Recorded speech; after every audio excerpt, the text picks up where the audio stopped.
जय जय जगन्नाथ जय जय जगन्नाथ। नीलांचल निवासाय नित्याय परमात्मने नमः। बलभद्र सुभद्राभ्यम जगन्नाथ ते नमः। दारुब्रह्म प्रणमाद्यो कोटिलिंगेश्वर तथा क्षेत्रकल्प तरुं कुर्वे सर्वलोक हिताय च। आज पवित्र आषाढ़ मास एकादशी तिथि महाप्रभु एक दिव्य एवं अलौकिक भेषरे दर्शन देउछन्ति। आसन्तु मो सह दर्शन करिवा एई अलौकिक भेषको।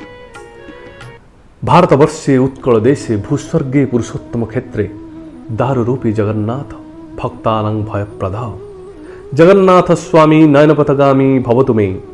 से मणिमा अनंत स्वरूपमय अशेष महिमामय अचिंत्य अव्यक्त विचित्रमय तथा रहस्यमय। से अनाथर नाथंकर दिव्य रूप दर्शन करने पाई देवादेवी मानक ठारू आरंभ करी मुनि ऋषि साधक संत समस्त उत्कंठित। से मणिमा से कालिया शांतर पर समस्तंकर आराध्य देवता।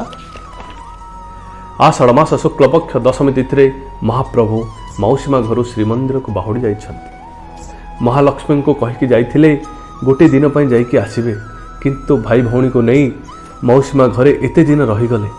माँ रागिचन्ति, अभिमान करिचन्ति।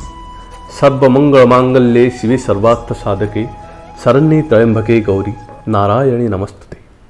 ओम महालक्ष्मी नमो नमः। ओम विष्णुप्रियाय नमो नमः। पंचम दिन माँ जाइथिले देखा करबाकू, किंतु महाप्रभु तांकर राग देखी आज्ञामाଳ देई गुंडीचा मंदिर द्वार बंद करदेवा पाई निर्देश देइथिले।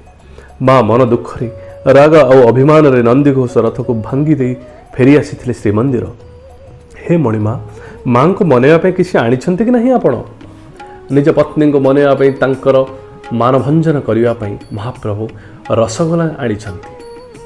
अधरपणा पीवा परे हांडी भांगिया परे जेमिति गोपपुर रे हांडी भांगुथिले, लहुणी भांगुथिले, लहुणी खाउथिले, हांडी भांगुथिले, सेमिति लीला कला परे लक्ष्मी नारायण मिलन हेब।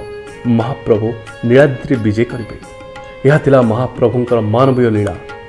जगन्नाथ हेउचन्ति तप्तमय रहस्यमय आश्चर्यमय सकल वैचित्रमय और विस्मयर देवता। से अनादि असीम अचिंत्य अव्यक्त अप्रकाश्य विष्णुमूर्ति जगन्नाथ रूप से श्रीक्षेत्र में विराजमान करिछन्ति। से पुरुषोत्तम, गीतार पुरुषोत्तम ही यही जगन्नाथ। से सकल शक्ति सौंदर्य ऐश्वर्य और माधुर्यर आधार। से सर्वव्यापी सर्वज्ञ सर्वमंगलमय और करुणार कल्पवट। जगन्नाथ हेउछन्ति ओडिशार प्राणबिंदु। ये ओडिया जातिर इतिहास धर्म साहित्य कथा संस्कृति और पर्वपर्वाणी सबकिछि तांकर। एही सब कारण जोगु श्री जगन्नाथ और श्रीक्षेत्र जुगे जुगे कोटि कोटि भक्त मानकर एवं मानव समाजर आराध्य देवता और अंतरिम आश्रय स्थल हो रही अछि। जय जय जगन्नाथ जय जय जगन्नाथ। जगन्नाथ महाप्रभु आपण मान समस्त को मंगल करंतु। जय जगन्नाथ।